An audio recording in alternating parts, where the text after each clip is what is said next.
1067 to order. That's a bill proposed by Senator Klimesh regarding voluntary easements and avoiding the use of eminent domain. Senator Klimesh, do you have any opening remarks? Not at this point, thank you. Petersen, do you have any opening remarks?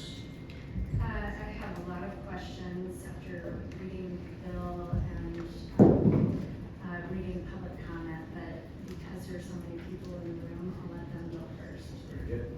So what I will do is ask my colleagues to move your microphones to each of the sides, beside you, to those chairs, to maximize both the ability to hear from folks, and that way these microphones can pick up the sound from my microphone box. So that way you can hear from everybody. And I'll turn it over to you first if you'd like to. Just please come up to that chair to use that microphone. Turn the microphone on with the little button on the right. It should turn on red. And that way the sound will get picked up. And knowing that there's a number of people here, please try and keep your points. Make your points, but please make it as brief as possible so we can hear from as many people as possible in the audience.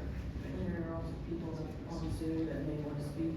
Yeah, and if I'll do my best to get to that. My name is Cynthia Hansen. I'm a Century Farm owner in Shelby County, Iowa. This bill, Senator Klimesh's pipeline plan to protect property rights, is actually a bill to advance and protect pipeline companies' rights. This bill opens up a larger pool of landowners for the companies to choose from, but it does nothing to protect unwilling landowners from the threat of or the use of eminent domain. The timeline limits in this bill that landowners are given are not realistic. New landowners need time to understand the pros and cons of this pipeline and to schedule an appointment with an attorney to get these easements read and interpreted before making a lifelong decision. There is so much in this bill that needs addressed, but I know that the majority of the committee members already has its marching orders on how to vote, which is a shame because you have campaigned to bring your constituents' voices to the Capitol, to represent them, to uphold the constitutions of the U.S. and of Iowa, to uphold your party's platform, which includes protecting property rights. The landowners that you see here today represent the hundreds of Iowa landowners and thousands of landowners across the Midwest that will be affected by your decisions and your vote. I cannot tell you how to vote, but what you do to landowners here today and in full committee will live on and be remembered for good or for bad. Thank you. Move over here.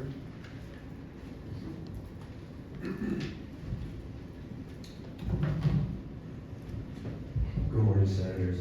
My name is Belin. I am a member of the Represent the Laborers International Union of North America. We are a mostly private sector union that specializes in all forms of construction. We have roughly 3,500 members throughout the state of Iowa. LIUNA strongly supports the Summit Pipeline project, and we support Senate File 2067 introduced by Majority Leader Klimesh. Because it's finally a practical approach that moves this project forward while respecting landowners' rights. Senate File 2067, more specifically the corridor expansion language, gives projects the ability to route around landowners who do not want to participate while proceeding with landowners who voluntarily choose to sign easements. In plain terms, it respects no and protects the right to say yes. Additionally, Summit is committed to using Iowa union labor during the construction phase of this project.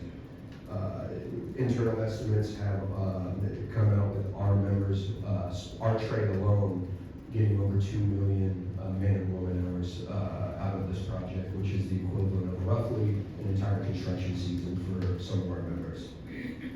That translates directly to thousands of Iowa trades workers earning middle-class sustaining wages and benefits. These are Iowans who are heavy equipment operators, pipe welders, truck drivers, and laborers. Line members have been experiencing an increase in energy-related projects as demands rise and we diversify production and delivery. We see ourselves as a part of the solution. We are the safest and most skilled pipeline workforce. Our safety and training programs lead the industry, while collective bargaining agreements prioritize local hiring goals. We thank you for your time and your approach to this piece of legislation. Thank you. Go ahead. Wayne Rasmussen, I'm Wayne Rasmussen, I'm a landowner in Montgomery County, with farmland in the proposed path of the Summit Pipeline. I'm going to read a statement from Marty Mager, who was not able to join us today. Good morning, I am Martin Mager, president of Mager Farms Incorporated. We have property in Page County, Iowa, where Summit Carbon intends to use eminent domain to secure an easement so as to install a high-pressure carbon pipeline. The route they have chosen does not go straight through our property, but starts at the south edge of said property, going slightly northwest, crosses a small deep creek, then turns northeast significantly until it takes a slight turn to the north, where it exits. In other words, the proposed line meanders around our farm for over a quarter mile, going from west to east, all the while going south to north before entering the neighbor's farm. Once their pipe would be buried, only the pipeline company will be able to find its location, meaning that we people farming the land will have little idea of where danger might be located. Additionally, where the pipeline is scheduled to enter our property, we have residents 300 feet west of the pipeline and a green bin complex 300 feet east of said pipeline. I, my children, and grandchildren will be walking, driving, tilling, and working next to the pipeline, which according to plume modeling, we all will be in the kill zone if a rupture happens to occur in that vicinity. I offered to let Summit Carbon go around the perimeter of the farm, but they ignored that offer. I met with 3 land agents and tried different approaches, but Summit Carbon wanted to stick to the route. Finally, one of Summit's engineers named Grant, along with a construction engineer and a land agent, met with me. I refused their monetary offer for the easement, and Grant insinuated that I should accept their offer, or else they would acquire easement by other means. I understood that he meant the use of eminent domain to take my property.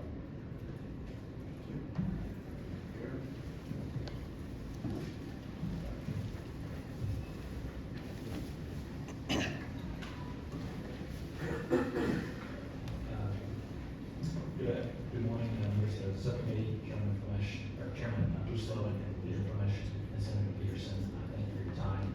My name is Colin Morton. I'm with the Iowa Renewable Fuels Association. We are registered in support of Senate File 2067. This bill might not be exactly what IRFA would draft if we were king for a day, but we do feel that it is a pragmatic and reasonable compromise that strikes a good balance and is actually something that could become law. IRFA has consistently supported proposals that would enhance landowner protections, make the permitting process more flexible, and ultimately let projects find a path forward. We believe that to be the case with this bill. Specifically, we're in support of 2 provisions in the bill. First, to allow companies to hold meetings to share general details about a proposed project with landowners and answer questions, although we do not support allowing negotiations before the required county public informational meeting, which this bill prohibits. So we're in line with that. This will help developers find a route to the most interested landowners from the very beginning and build an educated map. Second, it will allow companies to seek voluntary easements within 5 miles on either side of the I-60 corridor, anywhere within the affected county. We expect that expanding the corridor will nearly eliminate the use of eminent domain in building a project like this, although there are, of course, avoidable situations when you're building any kind of multi-state or linear infrastructure project. These 2 provisions will dramatically reduce even the thought of eminent domain by allowing companies to draw a more thoughtful route on the front end, with a wider corridor providing further flexibility once the route is determined. While this bill applies to many different projects over the coming years, we know there is one current project that has been proposed. As noted in a recent study published by DIS, which is a leading Iowa ag research firm, this project, if completed, would bring in billions of dollars in investment and economic development, and open new markets for Iowa farmers, and set up the next generation of ag to succeed. We believe that SF 2067 will be the infrastructure needed to accomplish all these goals. I encourage you to support it. Go ahead. Morning, my name is Keith Whelan. I'm from Jessup, Iowa. I'm one of the individuals who would have been allowed to intervene under last year's Senate File 639. I want to remind folks that Iowa Code Chapter 68D mandates that public officials, employees, and candidates avoid conflicts of interest. This includes the appearance of impropriety. 68B.2A, paragraph 1B, describes outside employment or activity that involves the receipt of, promise of, or acceptance of money or other considerations by the person or a member of the person's immediate family from anyone other than the state or the performance of any act that that person will be required to expected to perform as a part of the person's regular duties or during the hours of which the person performs service or work for the state or the political subdivision of the state. I appreciate your time.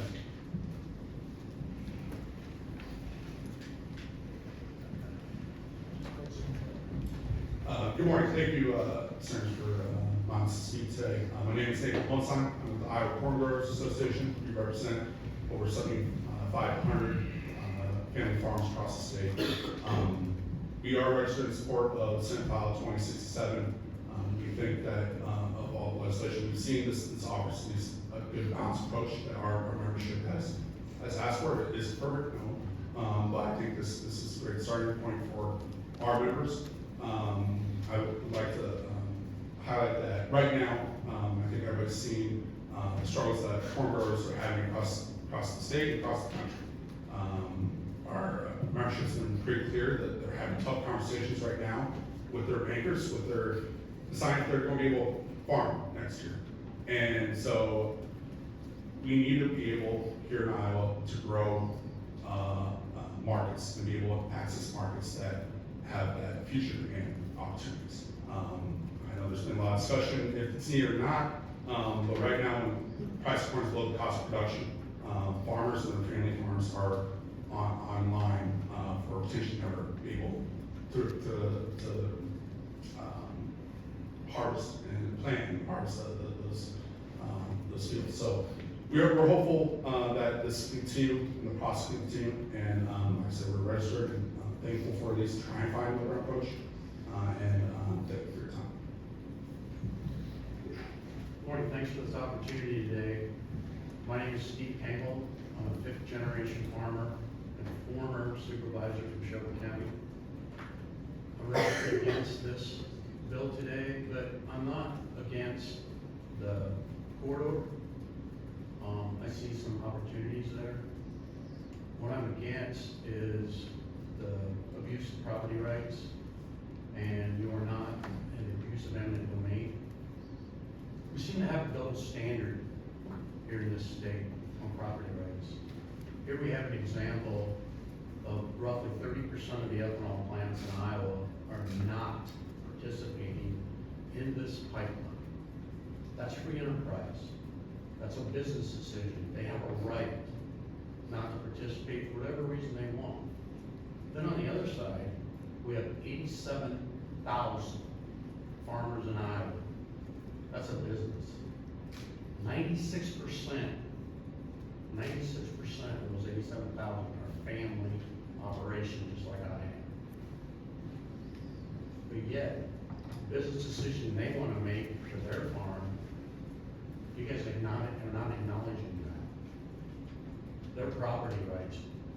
You're wanting to negotiate the percentage of eminent domain property rights. What are we doing here? I mean, you guys took an oath of office, like I did when I ran for supervisor, to uphold the Constitution. I didn't know property rights were overstated.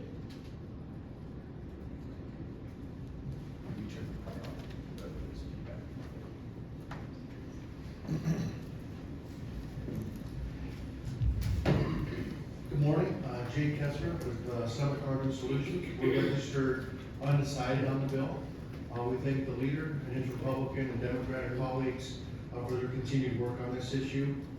Summit Carbon Solutions has requested a clean corridor expansion bill, and that is not what this bill does.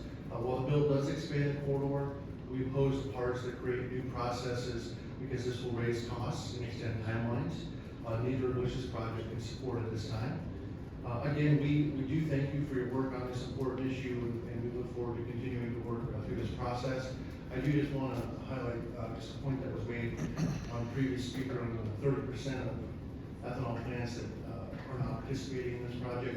Virtually all of them are participating where our footprint is. There's there's some ethanol plants in far eastern and southeastern Iowa, that are just not geographically near our project, that would make sense to go reach to. So we thank you, for your time and I'd like to remind people, 1,400 Iowa farmers have signed, voluntary easement, over 1,400 have signed voluntary easement agreements with the project. And we're trying to work very hard, to make sure that they have the opportunity to participate, in this emerging low carbon market. Thank you. How many have it? How many have it signed? On the phase, I don't have that exact number, I can get it, on the phase one, we're roughly 74%. I'll follow. For all the phases? Yes, sir. Over 800 parcels of phase one. Okay, Kathy Stockdale from Hardin County. Senate File 2067 reduces transparency. It reduces existing landowner rights, and it allows big government to get involved in private matters. Senator Klimesh, we know it's your intent to move this bill forward. We're asking you to listen to us. We've been here for 5 years. We have already compromised from banning carbon pipelines altogether to now allowing them to be built as long as it's on consenting land only. Legislators must stop telling us what we need and start listening to what we need. We can debate process and procedure, but we protect our property rights. Those people that signed the summit had the right to say yes. We should have the right to say no. Thanks, Ken. Thank you. Over here. Is there else over here that wants to speak? James Piazza with Heavy Highway Contractor. James Piazza with Heavy Highway Contractors Association. In Iowa, ethanol is a subsidized industry. We have a gas tax, that subsidizes ethanol. Over 58% of our corn goes to ethanol. Ultimately, we support this bill because of they're committed to using union labor. 2 million man hours, I like what the laborer said, is over an entire season of construction. So we stand in support of this bill. Go ahead. All right, go right button. Go right. There you go. I'm Marjorie Swan, and my sister Ramona Jean Ritter have farmed around Wright County in the path of phase one Simmons pipeline. I am speaking for another farmer, Eric Holmquist. He is a 6th generation Montgomery County, Iowa farmer. No one is paying him to speak up. Matter of fact, he had to take time out of his morning chores only to not be allowed the right to speak. My neighbors and others affected by this abomination. Private gain for a private company, for a private project is in the territory of where only a communist or socialist would think this is okay. The Iowa Republican platform is against eminent domain for a project such as this bill, yet here we are. This bill does not stop a project such as this from occurring. It just doesn't allow eminent domain for it. Anyone that says otherwise is just a plain liar. Someone could have had their project up and going years ago, but they weren't willing to spend the money that was really necessary to make it happen. So they only have themselves to blame. My county has 0 signed easements on phase 2, to the best of his knowledge. One more thing, the 10 Commandments used to hang on the wall of our Capitol. Even those that don't practice any faith would say they're good guidelines, and as a Christian, they're rules to live by. Commandment 1, they have let money become their God. Commandment 6, they carry utter disregard if people die from this project. Commandment 8, they're not afraid to steal from people with less money than them that with help of government coalition. Commandment 9, they're willing to lie to either sugarcoat circumstances at best or gaslight at worst. And Commandment 10, they're coveting property which is not theirs, a lust for money and power that will never be able to be satisfied. And just a reminder, we do have some people who would like to speak. Thank you. Anyone else over here? Anyone else? Is there anyone who wants to speak? Oh, please.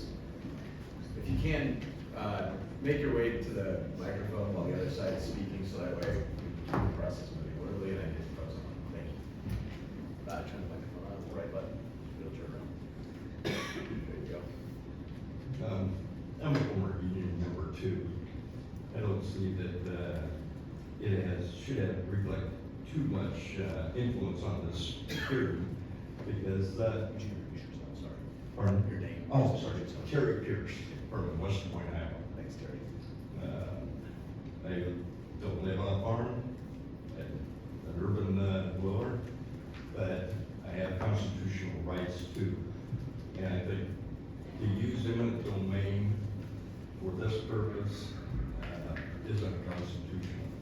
Once we go down that road, where's the line going to be next? What else is going to be, think that they have a right to use eminent domain if our economy, though our capitalism, is not good enough for them? They think that they deserve some special treatment. And the carbon pipeline is not a utility. It doesn't, a utility is something that can be, well, I lost my place here. It is not a utility. It's not something we can buy the product, or we can have it like to our house to use it for a need to live on, or even to provide comfort. It has no utility value at all. And so to use eminent domain for this at all, I think is a unconstitutional move. It shouldn't even be entertained. So what I'm saying is we should not allow eminent domain whatsoever for this. We should allow capitalism to determine the route, where they put it, what it's for, everything else, but not eminent domain whatsoever. Even as a last resort, it shouldn't even be used at all for this purpose. Thank you.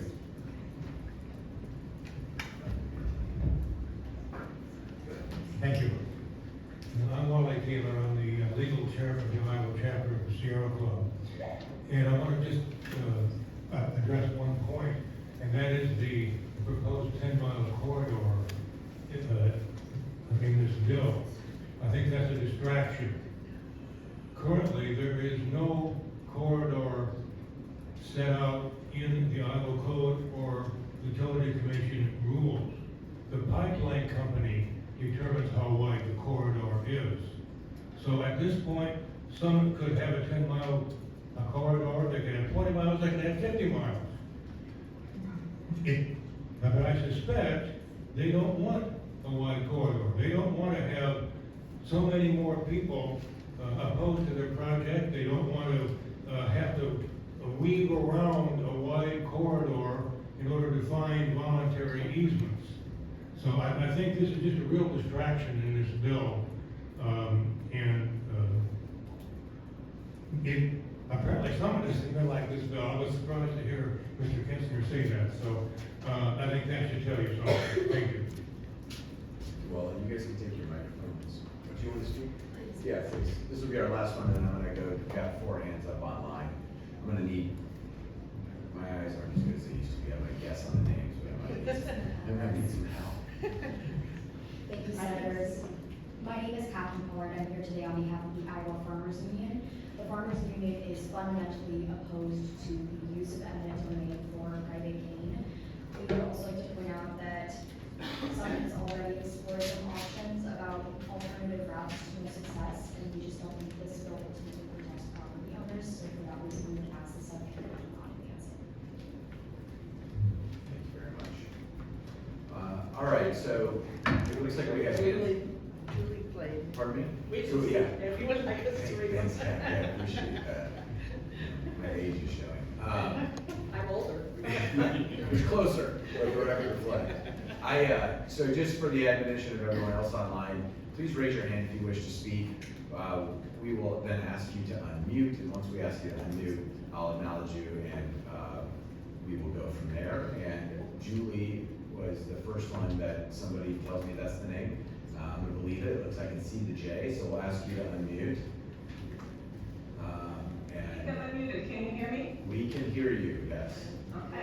All right, my name is Julie Blake. I'm an affected landowner in Wright County by Summit's pipeline. I just want to say, this bill does not in any way vindicate and safeguard the property rights of all Iowans, including those who prefer not to accommodate the construction of a pipeline on their land. I am one of those landowners who have made it abundantly clear that I do not wish to accommodate Summit and their destructive and dangerous pipeline on my land. I testified to that under oath at the IUC hearings, and Summit has made no attempt to even contact me and negotiate. So what if this bill changes anything? All they have to do is claim that moving the pipeline on my property is economically infeasible due to excessive acquisition costs. These are all quoted directly from the bill. Because it will cost them millions of dollars. And please, someone to find clear and convincing evidence. There's absolutely no incentive for Summit to change any of their business practices when they can continue to wield power of eminent domain. This bill is nothing but a smokescreen and a gift to some. Thank you. Thank you, Julie. Colleen Tucker, we're gonna ask you to unmute. My eyes did not get better. I was giving horrible assistance. We're running, we're gonna try and get through all four of them, put their hands up. And please keep it moving, so that we can keep this timely in the Senate on schedule, which is a citizen endeavor. Colleen, are you ready? Yes, can you hear me? Yes, ma'am. Okay, thank you so much for letting me speak. We need to call this project what it is. It's an economic development project. It's not an utility. It does not deliver CO2 to homes, businesses, or farms. We do not use this CO2. We can't forget about the farmers. The farmers create employment opportunities year after year, not for a one-time construction project. Farmers are small businesses, and we are being asked to support a private business project that we do not ask for.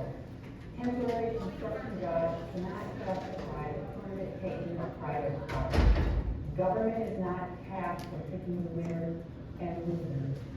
Short-term employment cannot justify the permanent, and it's permanent taking of private property. Please do not allow this bill to go through. It doesn't protect us from the eminent domain of truth. That's what we want. We want the right to say no thank you. Thank you for letting me speak. Thank you, Ms. Tucker, for joining us. Mr. Palmquist, you are next on my list. I'm gonna ask you to unmute. We're running up against our 30 minutes, so please share your thoughts. Just a point of information, it was not Eric Palmquist. I don't remember the woman who spoke, who read my statement. I appreciate it, but it was not Eric Palmquist. It was Austin Palmquist from Montgomery County. That was me. And just for a point of information, I do sympathize with unions, but like someone else alluded to, economic development is not suitable, is unconstitutional, and eminent domain. And I am sympathetic for one big reason. I am a member of NFO. I'm not here to represent them, but I am a member, so I do sympathize in that regard. That's all. I just wanted that point of information out there. Thank you, Mr. Palmquist, for the clarification. Ms. McGriff, we're gonna ask you to unmute and please give us your thoughts.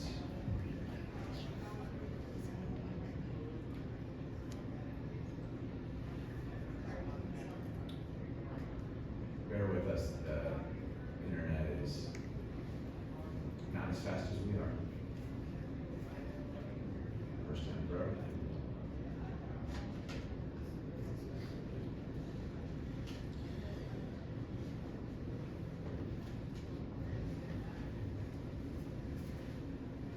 Bev, can you hear us? And can you speak up to see if we can hear you?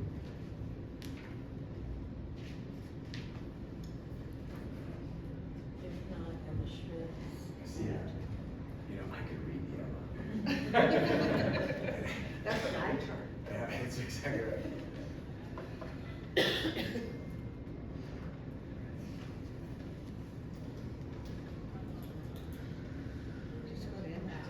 Pardon me? Okay, Emma, can you try, we're gonna try and ask Emma to unmute.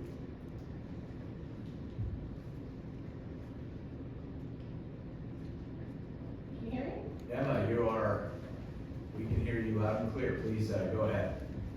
Wonderful, thank you, Senator. I would just echo a lot of the points that landowners have raised today, and add that we keep hearing that this bill is the compromise bill, but this is not a compromise, right?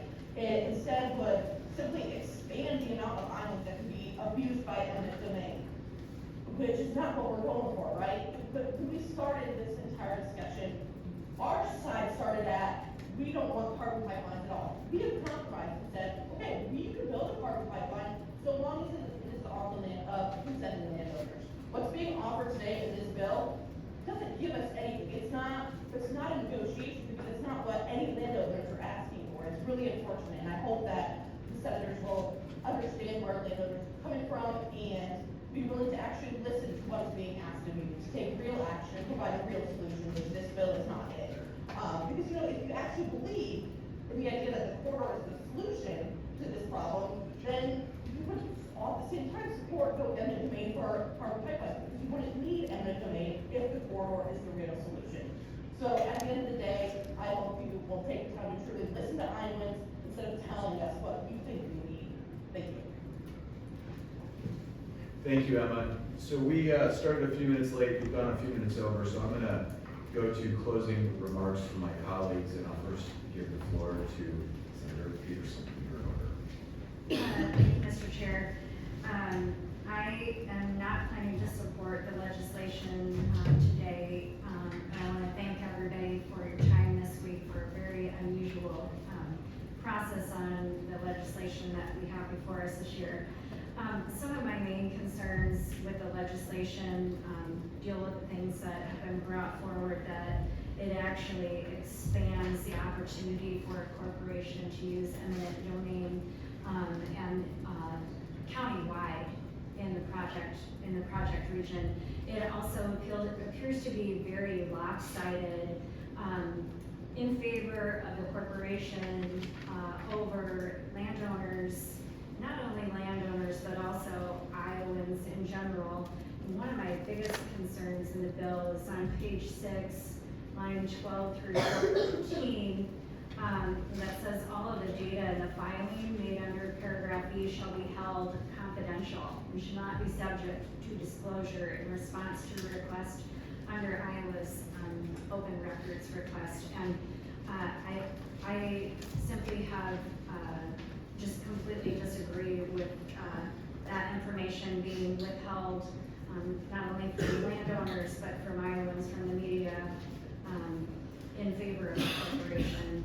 I also have a number of other questions in the process. One of the reasons why they might be able to go ahead with taking over the land deals with economic infeasibility, but that's not defined. I mean, I know pipelines are expensive. Who's going to be calling the shots on what's economically feasible and not? I fail to see where the compromise here is in this legislation, and for that reason, I'm going to be a no today. Thank you, Senator Petersen. And Senator Klimesh.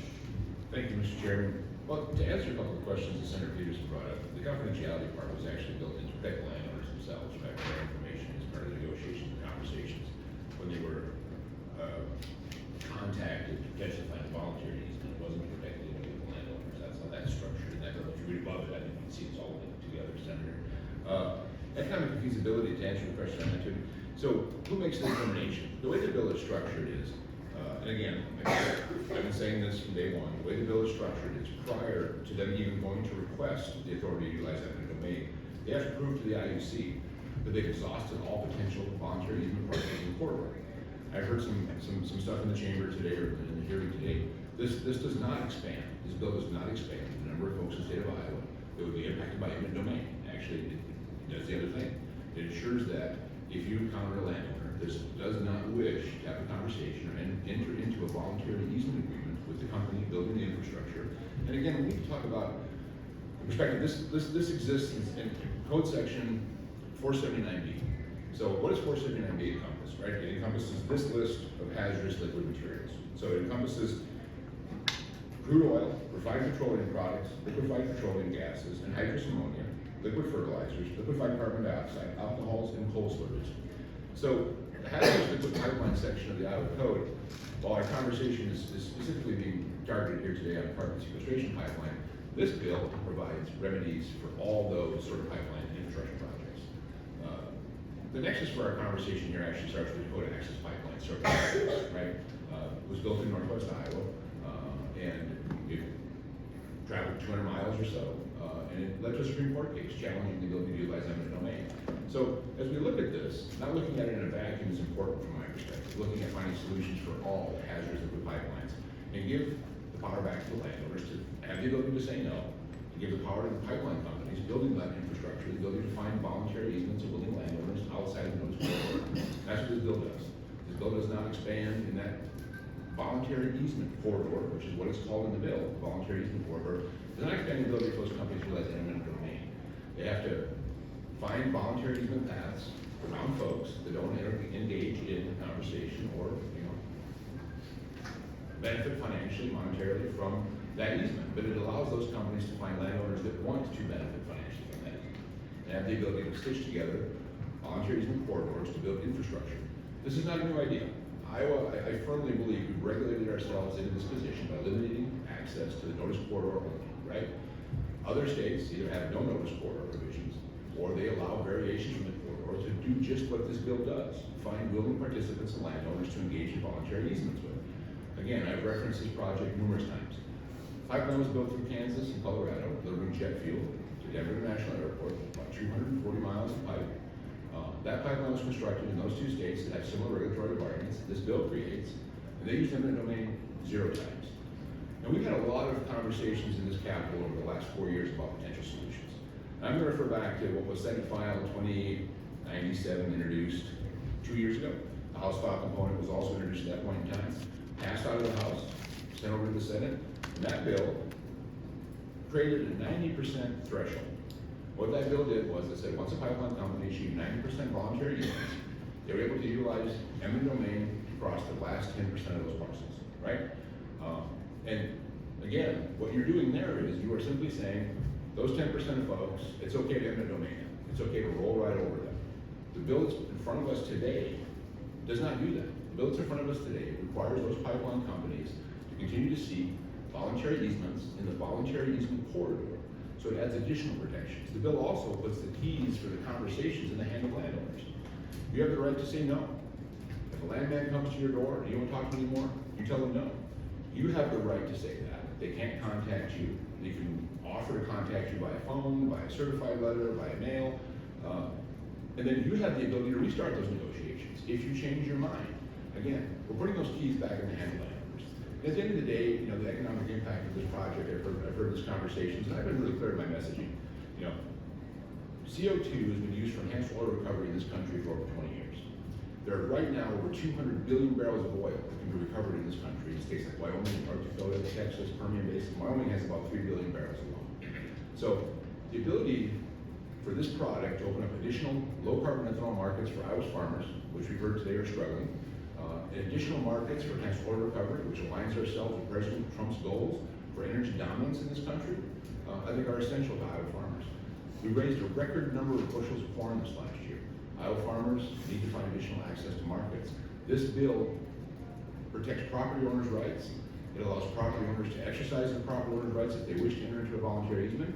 It allows property owners to say no. Forces companies to go through an exhaustive process to find a path around.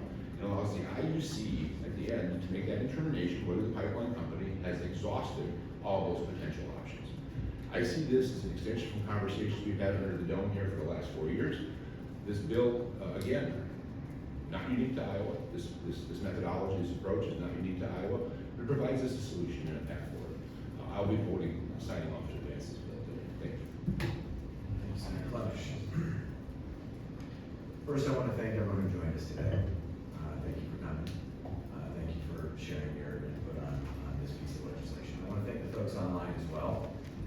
And I want to thank both the folks online and the folks here in person for the tone and tenor of the conversation.